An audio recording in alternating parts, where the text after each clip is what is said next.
So anyway, we merged it into Elluminate, and it's sort of a pipeline, what we hope will become a pipeline for what we hope will become a bigger collective over the years. But right now we call it Women in the C-Suite. Eva and I do it.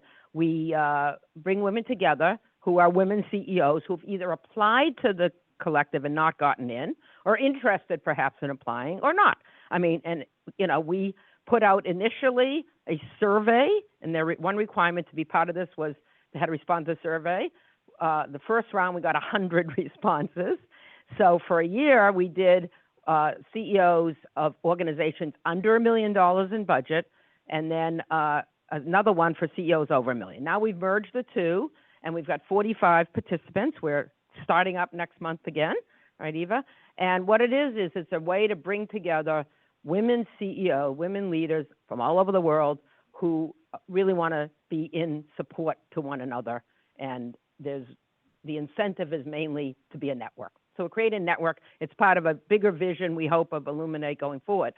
Israel's a big piece of this because there's been 11 Jews we'll call them Jews, right, who have been part of the cohort. And Melanie Gorelick and I are going to Israel on Saturday for the Jewish Funders Network, where we're going to be convening with the Hadassah Foundation, with NCJW, with the Jewish Funding Network, and hopefully with the Schusterman and Weinberg Foundations, a brainstorming meeting around the future, how we lift the bar for gender giving. Some of you probably know that less than 2% of money goes for gendered programs in Israel and gendered-led programs. And we know that since before October 7th, but certainly since October 7th, women are holding up more than half the sky in Israel. And we really want to see that bar raised for everyone, because if the bar gets raised, it gets raised for all of our organizations.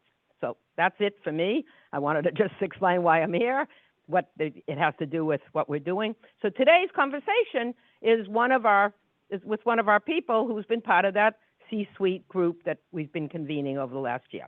So I'm going to hand it over to Dana Levinson-Steiner, who is a board member of Elluminate, and she's Director of Access Global at AJC, where she oversees.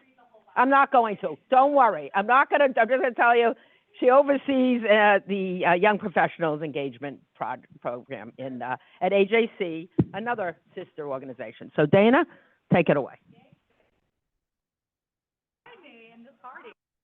Thank you so much, Nancy, and thank you all for joining us. I can assure you my bio is not very interesting, or if it is, you can look at it on your own time. But good afternoon, everybody. How are we doing? Hi. I used to be a camp counselor, so we do camp counselor energy a lot here. I'm really grateful to be in conversation with this incredibly impressive CEO and leader.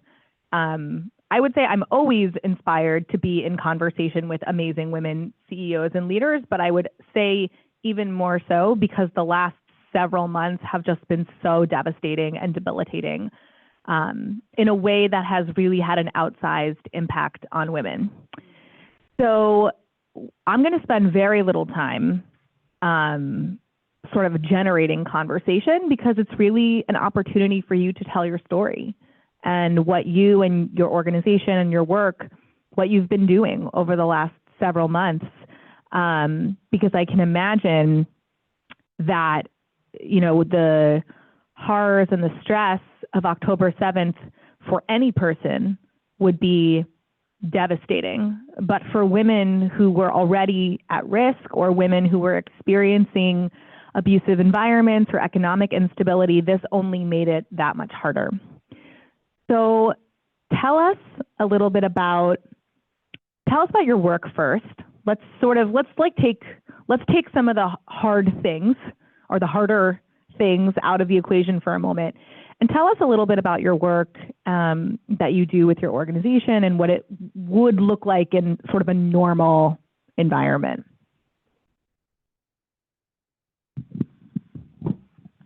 First of all, I want to say thank you for hosting me. I'm really very privileged to be here. I'm very honored to be here. Thank you very much. I want to apologize because English is not my mother tongue, so I'm fluent in two languages, Hebrew and bad English. So Hebrew I will not speak.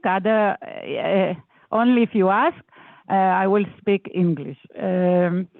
My name is Tamar Shwartz. I'm a I'm a social worker for 35 years.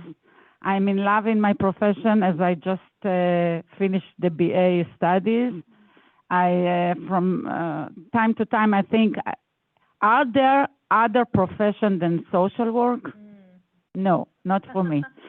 And I'm married to Sapir, and I'm an aunt to many nephews. One is here, the American is here, and most of them are Israelis. I live in the center of Israel, Even Yehuda. It's in Netanya, a little bit north than Tel Aviv. I'm a mother for Ben, Noam, and Nir. And I'm very privileged to be the CEO of Women's Spirit. And I really wanted to talk with you first what we're doing in Women's Spirit in regular time, because, you know, Women's Spirit exists before the war, during the war, and will exist after the war. Of course, the war, as you said, it's different times. Very, very harsh, but I will elaborate about it later. I want first to speak about Women's Spirit.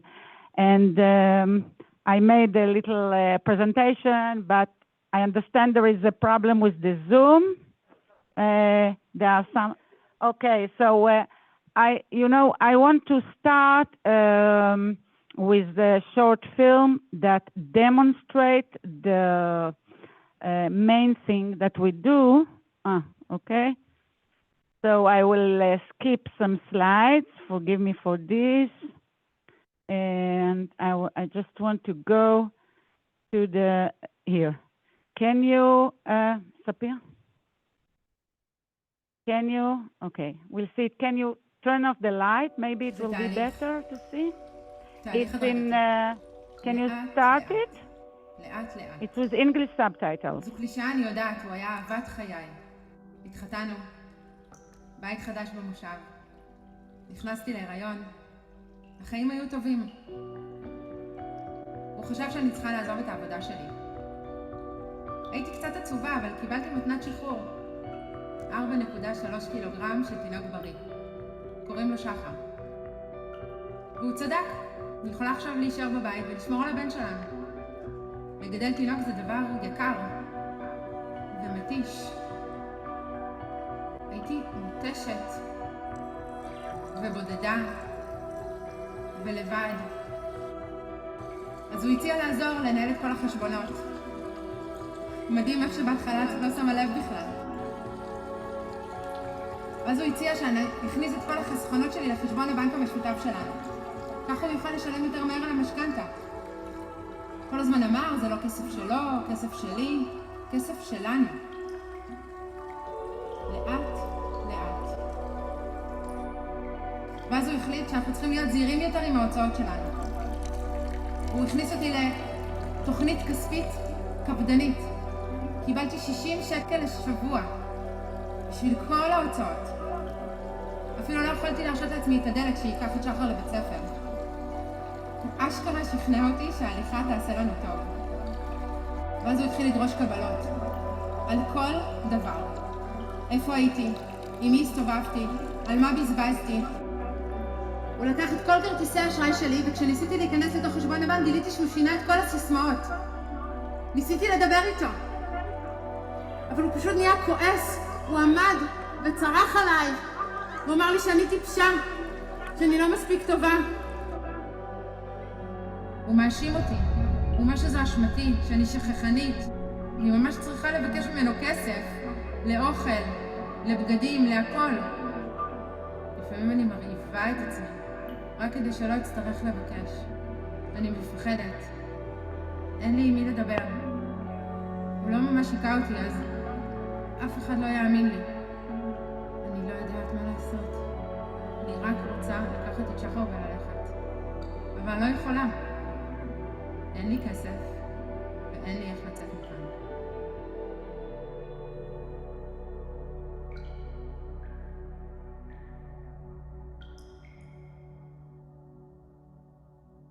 That was such a powerful video. Oh my God. Amazing. Thank you.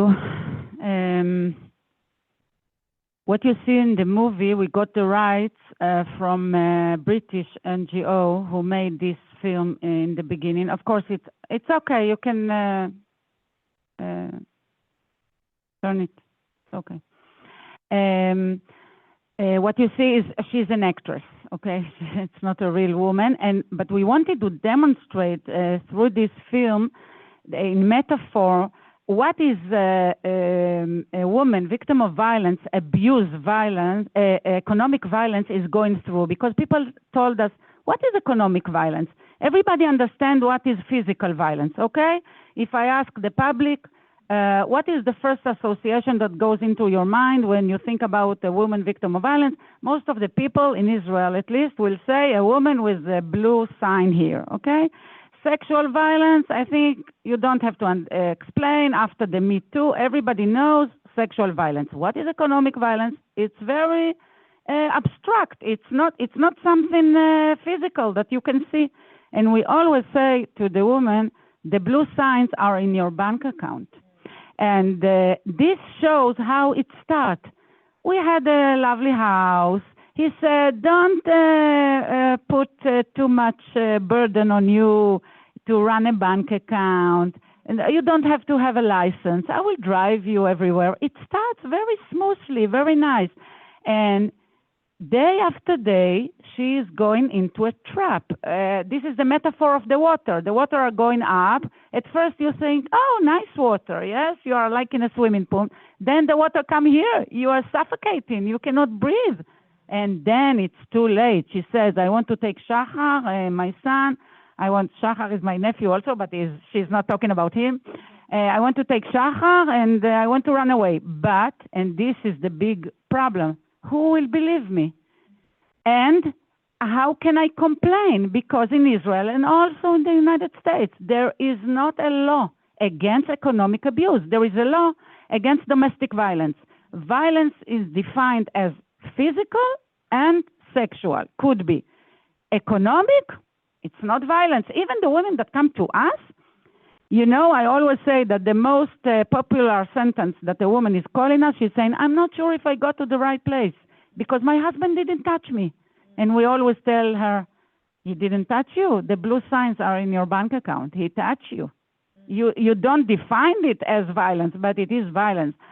So that's the problem. We are considered to be in Israel the export for economic violence. I will tell a little bit about what is economic violence and then what we do in the regular times. And we have 4 hours, yes? All in all? Okay, just checking. I can talk a week also. If you give me a microphone, I'm happy. So economic violence we define as, first of all, violence we define as control. Continuous control, and it could come in 2 ways. Or he controlled the money.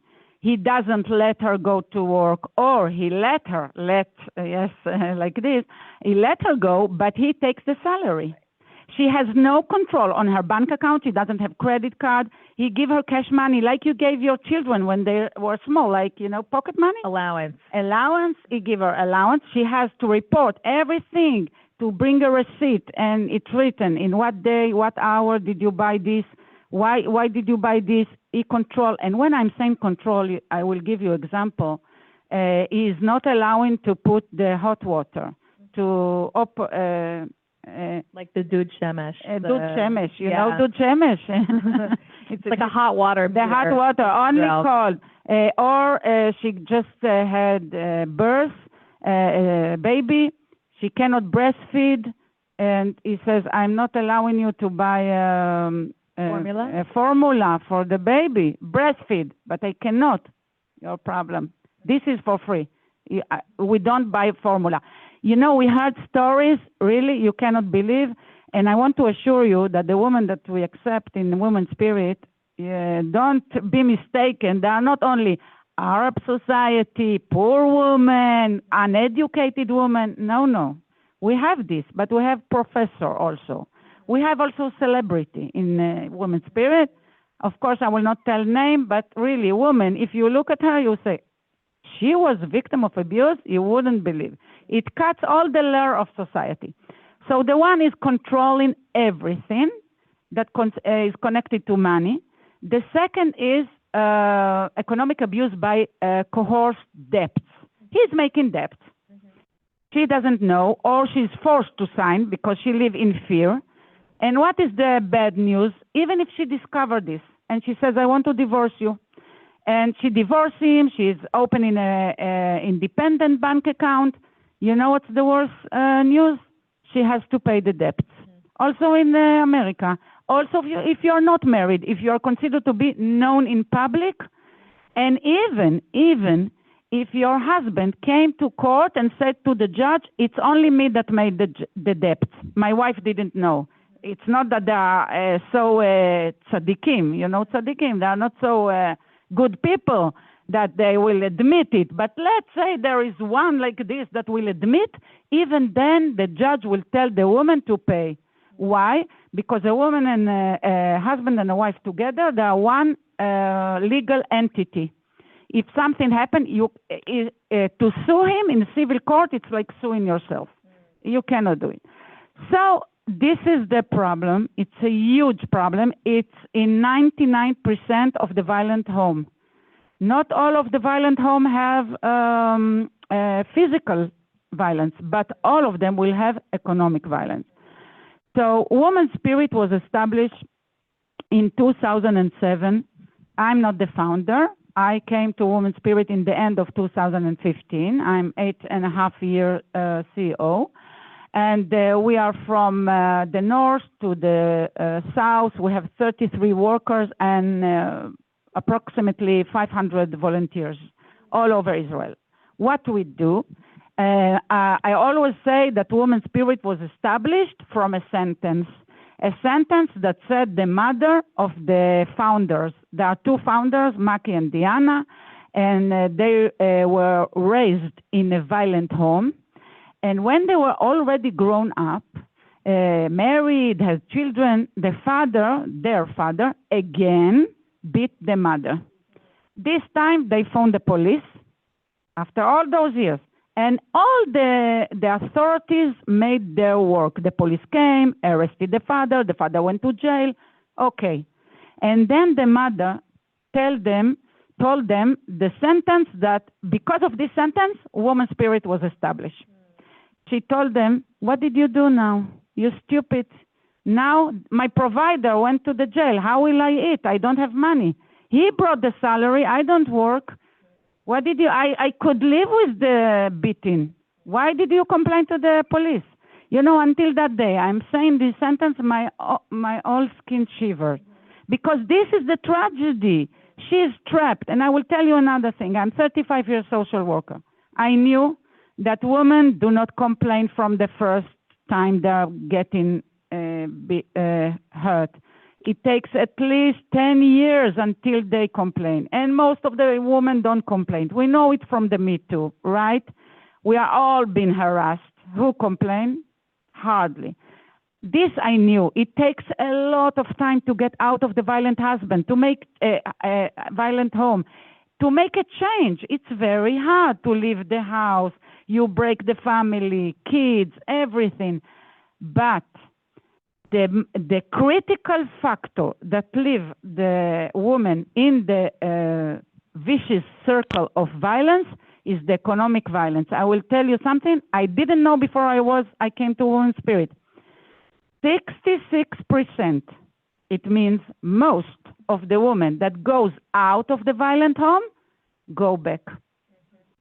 Now think about it. It's not logic. If I will put you in a cage with lions and then I open the door and say, okay, you can get out, would you want to go back? No. So why do they go back? They say, what can I do? I'm dependent on him. He brings the money. What can I do? Okay, I will live in the street. My children cannot live in the street. So what Women's Spirit is doing, and this is the only organization in Israel that makes this, is economic empowerment of women victims of violence. Occupational rehabilitation. That's what we do. And now I will go to the good news. What are the chances of woman that is economically independent? And I will explain how we do it. After she's been with us, what are her chances to go to the violent husband? I remind you, if she is not independent, 66% go back. And if she's independent, do you have a guess? 30, you said? 0. Wow, you're very optimistic. Other guess?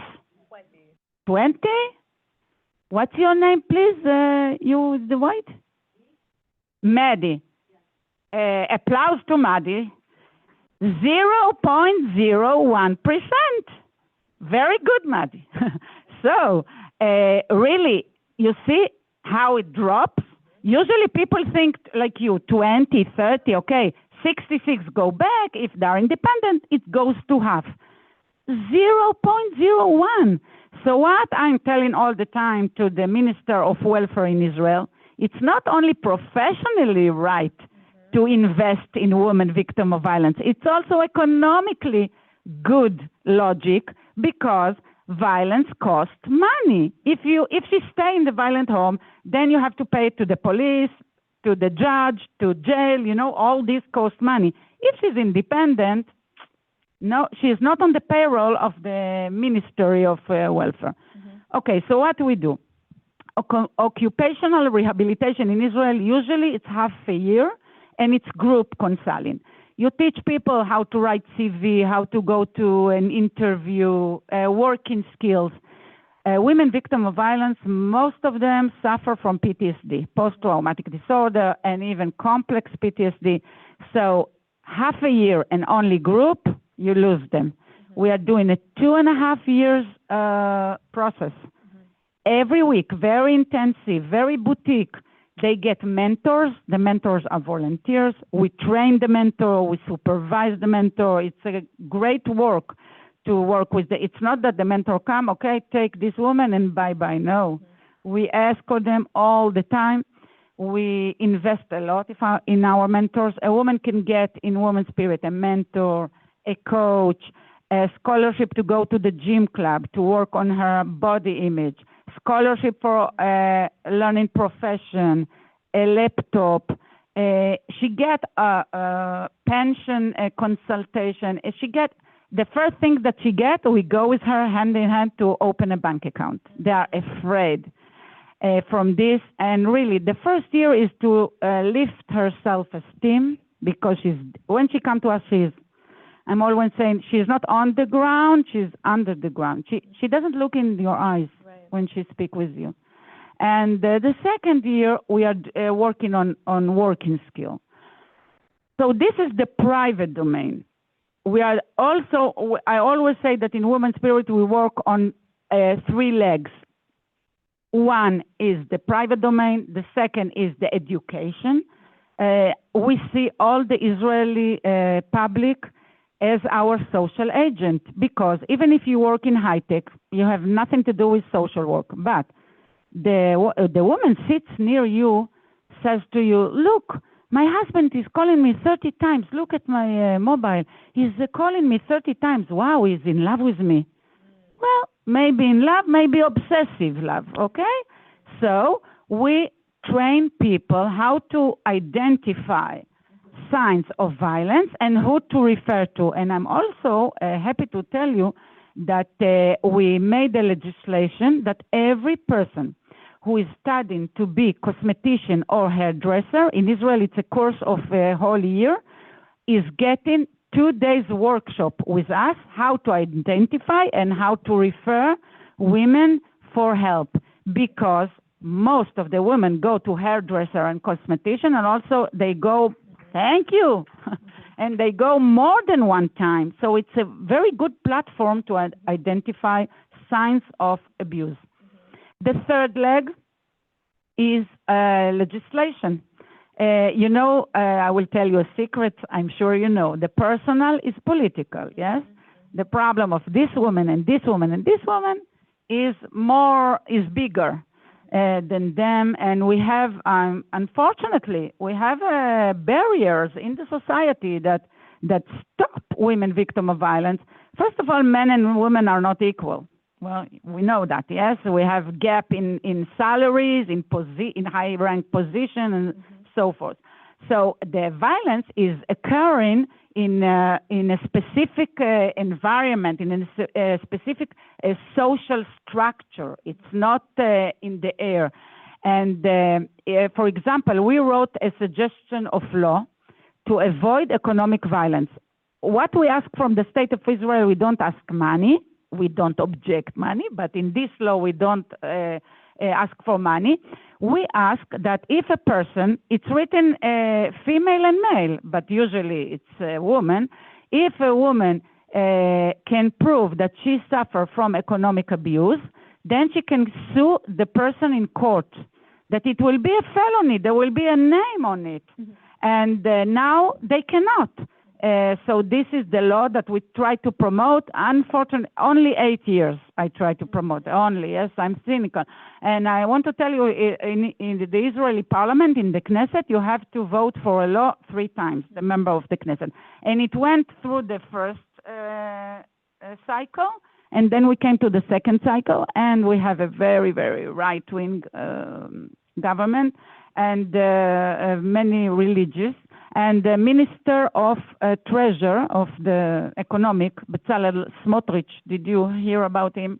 He was, I was in the committee in the Knesset when they prepare the voting on the law. He sat near me and he said to me, he looked at me in the eye, he has self-confidence, and he said, "You hurt the holiness of the Israeli family." Me. Why? Because no police and no court should interfere in the holiness that is existing between a husband and a wife. I told him, okay, for 80% of the family, I agree, but 20%, every 5th woman is a victim of violence.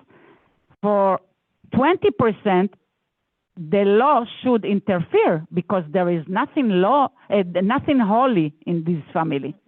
Violence is not holy. No, if they have problem, they should go to the rabbi. Okay, that's his opinion. I have another opinion. Okay, but I will tell you, I have less than 3 hours. So I cannot tell you all the things that we do on the comprehensive level, but I will tell you another thing that we succeed. In this law, we are still working, a lot of sweat, but one thing we succeed. Women victims of violence, when they divorce, they are deserve, all women that divorce and the husband earn more, they deserve to get alimony. Okay, so now I want to ask you again, guess, how many of the normal men, not clients of welfare, not violence, normal, you know, every second couple is divorced, is very normative to divorce. What is the percentage of the men, normative men, I emphasize, that the height of the alimonies is the judge say how much to pay alimonies. It's not that the woman wants it. If he doesn't pay, so he's breaking the judge ruling, yes? So what is the percentage of the men that are not paying alimonies? Do you have a guess? 80? Very, you don't think very positive about men. Okay. Normative men, yes, not criminal, good men, your friends, your relatives, I'm talking about them. My friend, 80, another guess? You are 50, you are afraid to... I tell you, before I came to Woman Spirit, I was sure only 10% don't pay. Most of the people are good people. They are not breaking the law. We have a lot of friends that were divorced. They pay. It's their children. They want their children to eat after the divorce, no? So I thought 10% are not paying. So who said 50? Who is the winner? Very good. What's your name?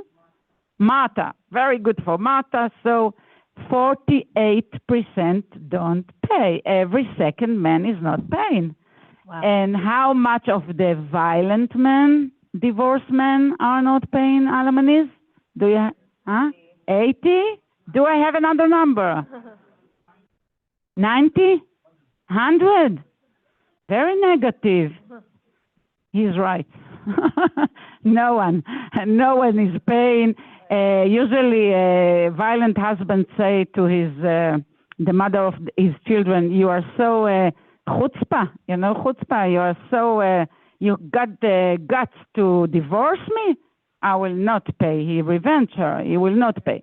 So they could go to Social Security in Israel and get a small allowance. It's small, but something instead of the alimonies. And in the meantime, it takes a few years until the lawyer get the alimonies from him. But she has something to eat in these several years. What happened in the COVID and in the war, and now I'm getting to the war, women got fired more than men. In a huge gap. And in Israel, I think here too, when someone is getting fired from work, he get unemployment allowance from the Social Security. But the Social Security in Israel has a law. You cannot get two allowances, only one. So if she was unemployed, then she get only 75% of her salary. This is unemployment. The allowance of the alimonies vanish in the air. If she's unemployed, the children stop eating. What is it? I called the manager of the Social Security. He said, "That's the law. What can I do?" I said, no, I'm sorry. You cannot give me this answer. So we protest. We came to committees in the Knesset. We wrote letters. We went on the media. We made a lot of noise. Believe me, we know how to make a lot of noise. And they changed the legislation. So now people that get unemployment can get also allowance because it's considered to alimonies, because it's considered to be like surviving existence allowance. It's very basic. You can get two. So this is something that we achieve. Tamar, I want to ask a question, and then I'm going to hand it off to the far more eloquent and brilliant Nancy because I have to catch a train. But I want to talk about the war for a minute, mainly because, it's wreaked such havoc on the entire country, but in many ways, it also shields these issues from the limelight in the sense that if someone is experiencing economic violence or domestic violence in the home, people might say, I don't want to make a big deal out of this because look what's happening. We also know that people have been displaced from their homes, both in the north and in the south, and it's created a lot of tension for people in terms of their work, in terms of their living situation, in terms of their children. Talk to us a little bit about how the war has impacted your work, and then I want to thank you. This has been so amazing for me to hear, and I wish I could stay for the whole thing, but I want to turn it over to Nancy, who will continue the conversation, and then we'll open it up for some questions. So thank you. I wish I have to go to Montreal, otherwise I would. Thank you so much. Thank you. Thank you. All right. So I will answer Nancy as if you are interested in the war. Okay. So as I told you before, the situation, why we were established, the situation was bad to begin with. Yes, we have not appropriate legislation, and every fifth woman is suffering from economic abuse and so forth. And whenever you think that your life can go worse, think again. It could. So we were waking up at 7th of October. I want to tell you, my smallest daughter is 20 years old, and on Saturday she sleeps until noon. She's a soldier, so when she can sleep, she sleeps. And she woke me at 7 o'clock. Mommy, there is a war. I knew immediately that it's a big crisis because my daughter is awake at 7 o'clock in the morning. It never happened. So, and I want to tell you, first of all, even before I'm talking about our clients, it's not that our clients live in the war and we live in another country. It's on us. I have friends. I'm in origin. I'm from Be'er Sheva. It's in the south. I have tons of friends from Be'eri, all the kibbutz there. People I grew up with. I was texting immediately. Another friend of mine, her name is also Tamar, from Kibbutz Be'eri, told me we were about to go to the airport to go to Italy, and suddenly we heard the guns, so we went to the attic. Luckily, they didn't go to the mamad, like a safe room that wasn't safe at all in the first floor. They went to the attic, which is in the third floor. They locked themselves, and the terrorists just came to the first floor, and I was texting with her all day, and I'm lying to her all day. I heard the army is in the gate of Be'eri, to encourage her. When the army released them? At 10 p.m. They were from 6 a.m. to 10 p.m. And I'm writing to her, I tell you, the army is just coming. The army is just coming all the time. And she is saying, I'm in the attic. And I said to her, do you have it a little less than Anna Frank? What do you mean you're in the attic and you hear the terrorists downstairs? She said, I'm here. I hear them operating the coffee machine now. When she went down at 10 p.m., when the army came, all her house was destroyed. Luckily, they didn't burn. Why they didn't burn? Because they didn't find people. They burned the houses to get the people out. That was their tactic. So they didn't burn the house, but they ruined and they destroy all. And they took valuables. That's not important. But what was important was the fear. You fear for your life first, and then you live in a Western country. We don't live in a developed country. And you wait 12 and 24 hours, and even there were people that waited 36 hours in your house that you will the army will come to you and rescue in your country. You are not in another country. It's so horrible, really. We are all under this stress all of the time. And of course, the WhatsApp of our team, I have 33 workers all the time. You heard, and everyone is shocked, and I have calm down. Everything will be okay. The army will get. I know I'm the chief commander, but I'm the CEO. I have to calm down everybody, and I'm inside. I'm so in stress. And our participant, we call our clients participant because they participate in their rehabilitation program. Our participants suffered a lot. Why? First of all, women victims of violence that the husband is in the house, in times of crisis, the domestic violence rise because the man is stressed. On whom he will put all his stress? On the children and the wife. They are near him. It was like this in the COVID.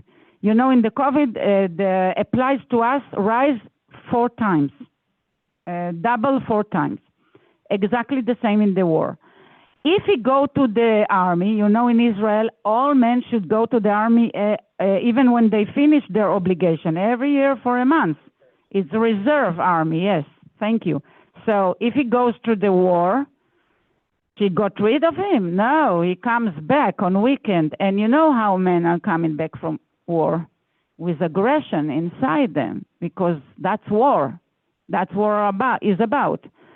And if she's divorced, you say, okay, now she has quiet? No, because the first months of the war, there weren't educational frames in Israel. And who will stay with the children? The men? No. We are conservative society, the woman. So many women were fired from job or going on unpaid leave, it's called. They don't get salary. And even if the employer save your place, said, okay, you don't have educational frames, stay in the home and I will accept you when you finish. But it doesn't pay. Look, usually I say that women's spirit is not given fish. We train how to fish, but in times of war, we gave fish. What do I mean? We went from house to house of our participants, and we gave boxes of food, and we gave voucher to the supermarket. How did you deal? My guess is that there was a huge increase. Was there Yes. a spike in home violence Yes. against women in the Yes. home? So, how did that manifest itself? What did it look like, and how were you able to deal with it? Look, the number of workers didn't change. What we did, I tell you, I really believe in a day there aren't 24 hours. We have 25 hours a day if it is wartime. We didn't sleep. That's the truth. Yesterday I visit the Federation of Washington, and they asked me, "How are you?" And I said to them, "Tired." Really, we are exhausted, even not tired. First of all, we changed our mode of operation to two things. First, concrete help. We didn't wait the participant to call us. We called them every day. I told all the social worker, every day I want you to call all your participants. How are you? How are you? How are you? And we made emotional support group for them. So emotional support and concrete help to give them the feeling that we are there for them, so they could gain their resilience again and go back to the process of occupational rehabilitation, what they were in. This is on the private domain, but we had also a job in the comprehensive domain, because I was shocked to see our sisters in the UN Women. What is it? Me too, unless you are a Jew? What is it? If it's Jewish women, we don't believe them? We call the Hamas terrorist warrior of freedom? Is a warrior of freedom means to rape? No, I'm sorry. So let me ask you, because you were here to speak to the UN, and so let me before we open it up, and then I want to open it up. But so you were here to speak to the UN. What did you tell them? First of all, months ago, we spoke with CIDO. You know, CIDO is it belongs also to the UN. We spoke on Zoom, and we send letters also to the Israeli government. We fight in both ways, because, for example, we wrote to the Israeli government that the government will give compensation for people that are out of work, that they will put women on the cabinet of decision making. There are only men there, no women. And also, I just came, now it's Thursday, I'm all confused with the day, so on Monday, I really was honored to speak in the UN in New York, here in, where it is, my beloved husband navigate, and in the UN building. There was a special event of the Israeli delegation led by Gilad Ardan, the ambassador for the UN, and came Mai Golan, the Minister for Social Justice, and there was a woman also that was kidnapped, and she came to speak. Is that Tamar? What? Karen. Karen Munder, I think her name. At the rally in Central Park that some of you might have been at. When she spoke, I don't think there was a dry eye in the audience. I really remember one sentence she said, that she said that the terrorist asked her to choose whom she take, her son or her father. Her father 75 years old, her son 11 years old, and she looked at her father and she said, "You look after me so good all my life, and I'm saying bye-bye, goodbye now." And he was kidnapped. You know, until now, nobody knows what about her father. He's still there. Nobody knows if he's alive. She was released after 51 days with her son. She doesn't know what with her father. And she cried because she has guilt that she left her father behind. Now tell me, who could stand in this situation to choose between your father and your son? As a mother, I tell you, of course I would choose my children, but what a horrible, it's like really, I heard this story only in the Holocaust. So I talk after, and I talk about the effect of the war on women victims of violence. And what I want to add more, that not only that the domestic violence rise, even if you are not with the violent husband and you live in another area, you're not in the north or in the south, you weren't evacuated from your house, but you suffer from PTSD. And you know, in Israel, the TV, the social media, the newspaper, everything, you know what, 24/7? About the war. Nobody talks about nothing else. You see, there are no program in the television, only panels about the war. So if you are suffer from the PTSD and you hear all the time violence, violence, raping, killing, all your triggers come up.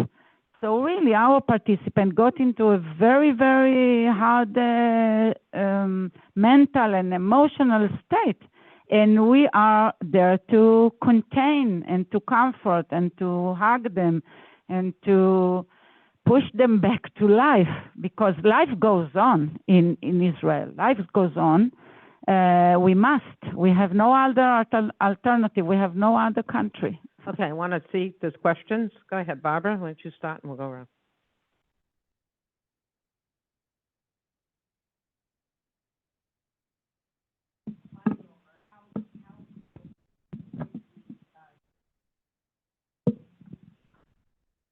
Are there ways, sorry, I'm just curious, the women that you train to go back to work, how much childcare is there to offer them so that they can go back to work? Look, in Israel, there are two big organizations. I'm sure you heard about Vitzo and Naamat. They are huge, and they were established even before the State of Israel was born. And they have a chain of daycare and kindergarten from birth to 6. 6, it goes to school, yes, the child. So they have between 7:30 a.m. to 4 and even 5 p.m. And if you have a problem to pay, you get a discount. So they have frames. A woman, every woman, not only victim of violence, have a solution for the children.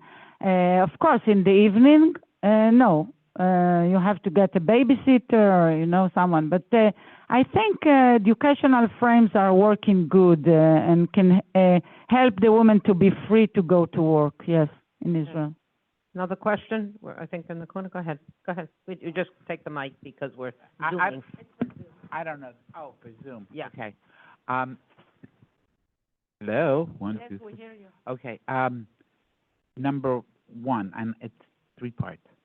Number one, there was a big article in the Times, and I know a lot of people stopped reading the Times, whatever, about the rapes in the hotels where they have relocated evacuees, which is horrifying, absolutely horrifying. But I want to go back to Spirit, if I may, and I'm going to say pre-war. Do you have a residential unit? Where do these women go while this is going on? Where do they live? Okay, so I will answer both of the questions. First of all, we don't give solution for sleeping, residential, no. These are the shelters. There are 14 shelters in Israel. Usually average every year come to the shelter about 600 women. You make referrals to the. Yes, if there is a woman that has no place to live, I refer her to the shelter. It's not my job. I'm a community service. Now, you mentioned the hotels, and you are totally right. Unfortunately, you put people. First of all, imagine you are used to be in a home, and now all the family has to be squeezed in one room. And you don't know what happened to your home, and you are in wartime, so the stress is, and you ran. You took only your shirt on. You don't have nothing. People brought clothes and shoes and brush and, all the basic things that we need. They brought to the people, donate, yes, from Israel for the hotels. Now, what happened in the hotels, there was a big mess. There weren't educational frames, and what to do that also bad people came there. And there were a lot of cases of sexual harassment until more than harassment, okay, attack, and also of children. Because they weren't, the parents didn't pay attention. How much can you look at the kids? Didn't pay attention, yes. Second and third part of the question. The women who come to you,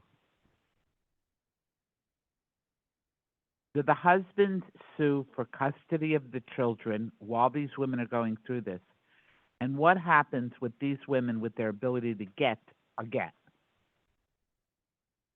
Thank you very much for this question. It's a very important question. First of all, I want to say that when women come to us, we have a condition that she is not with the husband.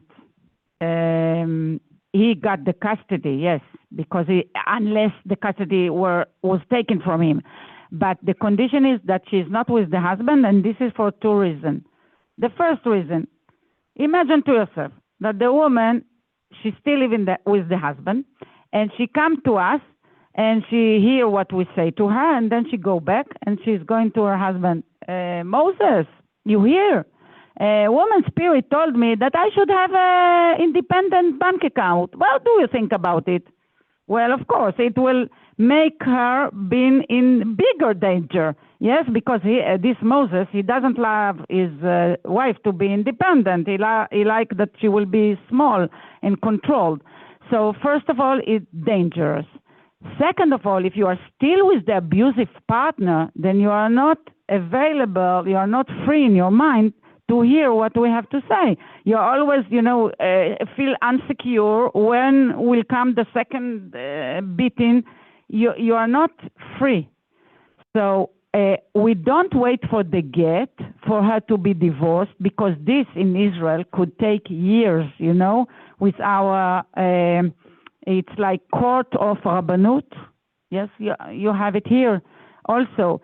So we just say, just be not in the same house with him.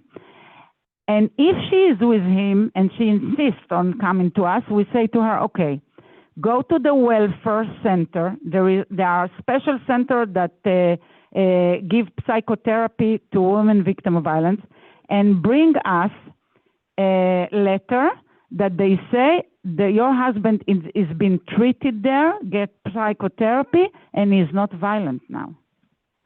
If she doesn't give us this letter, we don't accept her. Although, of course, our heart is with her, but it's not effective. It's not effective. If, look, to take custody for someone is very extreme act. This is only a judge could do. If most of the divorce father from our that they divorce from our participant, they have custody. It's very extreme to take custody. And I will tell you another thing. He could be abusive partner, but not abusive parent. Yes, this could also happen. They are not always violent to everybody in the house. So we are not interfering in the subject of the children. Okay.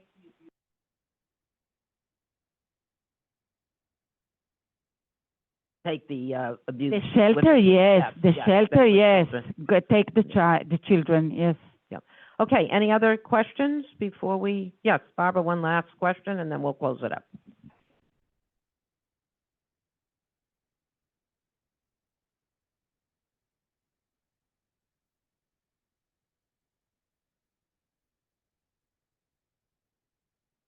I'll repeat the question.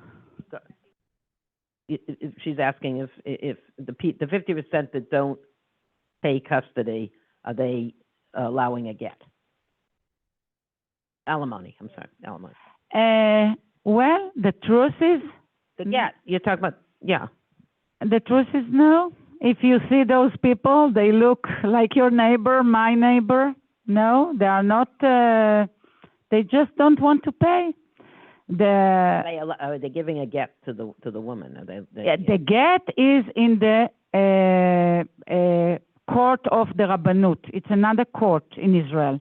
The allowance says the civil court. Let's say we don't call it like this, but it's a judge that is a lawyer, you know, he learned law. So it's another system. We hardly, there aren't civil marriage in Israel. If you want to, we were married in civil marriage. And I had to go to Cyprus. There aren't only religious. You can marry, you can make a big party, but you are not registered in the Ministry of Interior in Israel. Only the religious goes for wedding and burying. That's a whole other. That's a whole other last subject. question, Barbara Zuckerberg. Can you? You I put don't them hear. Can you put it? Women don't get anything. Does the government give them this money in the end? Where does the money come The from? allowance of alimonies? Yes. So they have two options. One is to get a very small allowance from the Social Security, that this belongs to the government, and only if you get a very small salary. If you get big salary, you don't get this allowance. And unfortunately, there are many women who says, okay, I will work in black money, you know, that you're not registered. Black market. And we don't encourage this at all, because like this, she doesn't get a pension when she retires. She doesn't get social rights. That's a big problem. The second way she could have this alimonies, if the husband is not paying alimonies, it's like he has debts towards her, yes, towards his children, but she's the guardian of the children. So in Israel, there is an organization which is a governmental organization that is called, if I translate from Hebrew, it's execution, but it means הוצאה לפועל. It means collecting of debts. It's for everybody, not only women victims of violence. It's I owe her money, I don't pay.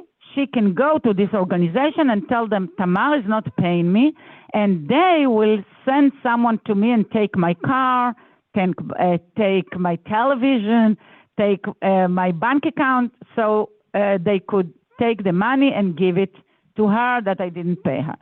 So women can go to this organization too, but what was the problem? This is another achievement that we achieved, that the first you call to set a date for a discussion there.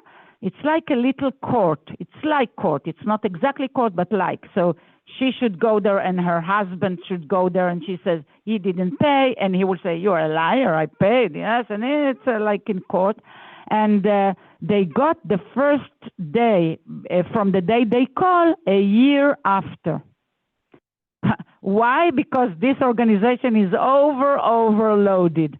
So we called the CEO of this organization. I make it short. It was 2 years that we made a few meetings with them, and we got this achievement that if a woman calls to set an appointment and she says that she is a victim of violence, she gets the first day discussion in 60 days. She skipped the line. And this is a great relief for those women that they get the procedure the process is starting very earlier than usually people who have debts.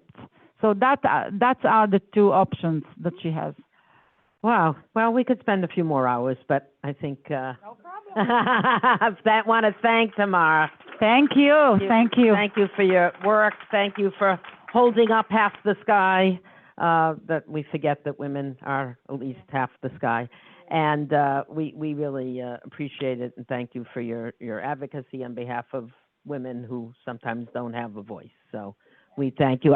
Before you all leave, I want to call attention. You have postcards in front of you.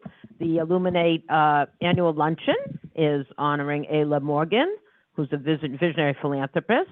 And all the Israeli jewels of Elluminate will be honored on May 7th at 583 Park Ave, which is right around the corner. So please join us. Melanie and I are off, and Ayla are off to Israel this weekend for the Jewish Funders Network, where we plan to lift up the issue of gender giving and philanthropy. So thank you to Elluminate. Thank you, Eva, for you, and Rachel. Thanks for coming.